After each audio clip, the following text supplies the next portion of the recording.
Hello, my name is Andrew Milia, and I am the Archival Assistant at Bunker Hill Community College.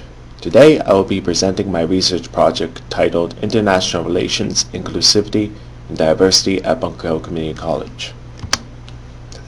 The purpose of my presentation is to bring more awareness to the issues and progression of Bunker Hill Community College's history. I want to illuminate Bunker Hill Community College's mission to foster an environment of diversity and inclusivity. I address this through analyzing the Bunker Hill Community College trip to the Soviet Union from the end of 1983 to the beginning of 1984, and delving into articles on the international students published in the former college newspaper, The Third Rail, which ran from 1973 to 2001. I will now be talking about the Bunker Hill Community College trip to the Soviet Union. Former Bunker Hill Community College Professor of History Philip Kukura and former Library Director Linda Weinstein led a group of 25 students on an educational trip to various locations in the USSR from December 28, 1983 to January 29, 1984. The purpose of this trip was to explore popular and high culture of Soviet society in 8 major locations, to cultivate a reverence for the diversity of Soviet society, and to develop an understanding of the similarities and differences between Soviet and American society in regards to culture, ethnicity, art, religions, music, and dance. The study abroad group traveled to Moscow, Zagorsk, Suzdal, Tbilisi, Gordy, Vitsketa, Kiev, Riga, and Leningrad. Now I will analyze 3 reports given by the students who attended this trip. The first reflection I will analyze is by Mr. D.F. Holland.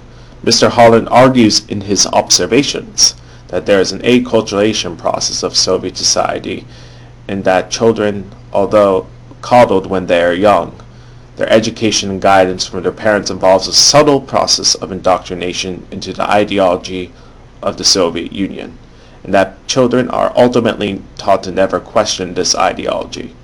He further notes that though the people of Russia have energy, intelligence, and training, they become suppressed by the rigidity and lack of social mobility within the system.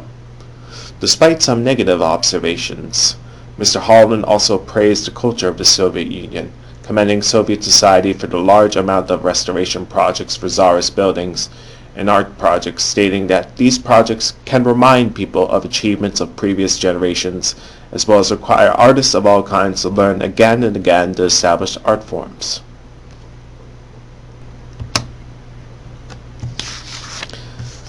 This next reflection is by Maureen Ruckstals, who in her observations noted the various contrasts in her travels across the Soviet Union, from the drab scenes of Moscow to the colorful landscape of Tbilisi and the Russian countryside. Ms. Ruckstals noted that there were many quality local vineyards in Tbilisi, and the people were very congenial compared to the rudeness and coldness of the people in Moscow. She also stated that despite the differences in cultural and ideological backgrounds, she found much in common with the people of the Soviet Union. This is displayed by a conversation she and her group had with a man from Kiev, in which she described, "We were able to express our views and he his. We found that we all hold the same hopes, the same fears, the same basic needs regardless of our political systems." This man, as well as others that I met in the Soviet Union, expressed the need for peaceful coexistence amongst the nations of the earth. The last reflection is by Carol Montra, in which she tells the story of her encounter with a Russian man by the name of Andrei. Miss Montra met Andrei when he directed her and 2 other members of her group to a bookstore and asked her to buy him cigarettes and a Rubik's Cube in a dollar store, things he couldn't get on his own, in exchange for a fur hat in his home. Miss Montra went to his home, which he paid 30 rubles a month for, and stated in her reflection that it was just big enough to have a double bed against one wall, with 8 inches or so on one side, 1 chair, and about 3 square feet of empty space by the door. There Andrei gave her a fur hat, and in exchange she gave him a woolen scarf, and he accepted her gift with the most perfect look of complete joy I have ever seen, stroking it as if it were a mink. Moving on, I will now be talking about articles from the International Student of the Week column, The Third Rail. This column ran from 1989 to 1991 and delved into international students' perspectives on their experiences at Bunker Hill Community College, the similarities and differences between their native country's culture and the culture of the U.S. And this here is the article about Mr. Anh Vu, who is from Ho Chi Minh City, Vietnam. I will now provide context on post-war Vietnam to complement Mr. Vu's cultural observations. By the 1990s, Vietnam, and in particular Ho Chi Minh City, was on its way to recovery from the devastation with the wars of the U.S. and China and its decade-long war of Cambodia. Vietnam embraced a market-based economy which helped it pull itself up from the near bankruptcy of the wars with these nations. And according to PBS.org, due to the lifting of U.S. embargo in 1994, foreign companies like Nike, FedEx, and Coca-Cola rushed in to set up shop. By 1997, Ho Chi Minh City revenue made up a third of the nation's GDP, and per capita income for Ho Chi Minh City residents was more than triple that of the rest of Vietnam. Speaking of Mr. Vu himself, inspired by his sister who encouraged him to learn English to expand his opportunities, he chose to attend Bunker Hill Community College because he heard of the laudable reputation of its ESL program. He states, "Teachers here at Bunker Hill Community College are eager to talk with students, whereas in Vietnam teachers think they're above the students and will not answer questions after class. The faculty here at Bunker Hill Community College is always willing to help. Not only the teachers, but the academic advisors, Betsy Morire and Alice Curtis, have helped me in picking courses that I will need for my future." Next, I will be talking about Ting Pak Chan, a Chinese student who hailed from Hong Kong and knew people who participated in the Tiananmen Square protest of 1989. First, before I talk about Mr. Chan, I will provide context on China in the late 1970s to the early 1990s.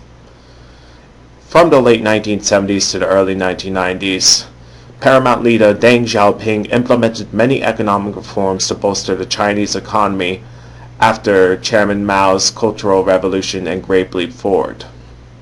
Paramount leader Deng embraced the globalizing market of the world, further opening trade to the U.S., which resulted in China becoming one of the most robust world economies in the late 20th century and setting the foundations for its economic dominance today. Yet many in China felt that its social progress did not meet its economic progress, leading to many grievances in the population, especially among the students.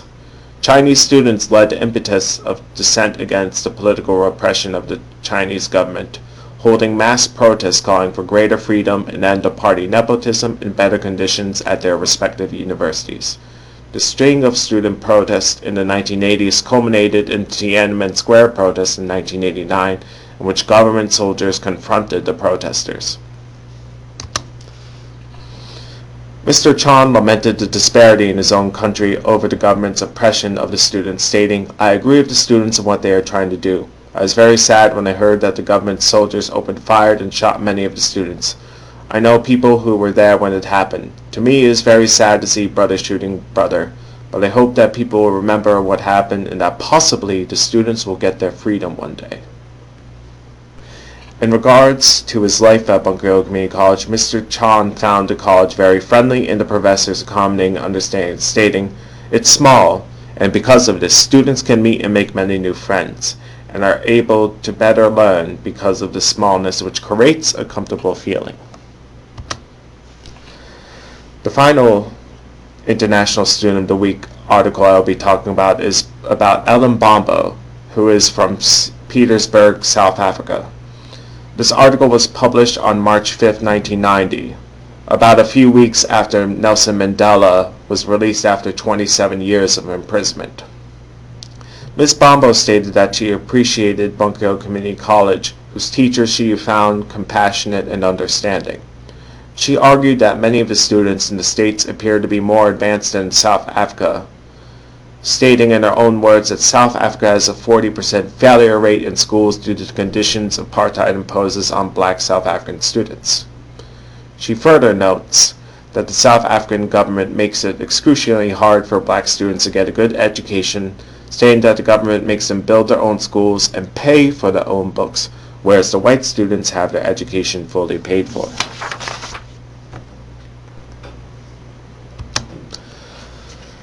And then she finally further laments the despair of South Black Africans under apartheid, stating how it keeps them in poor and desperate conditions.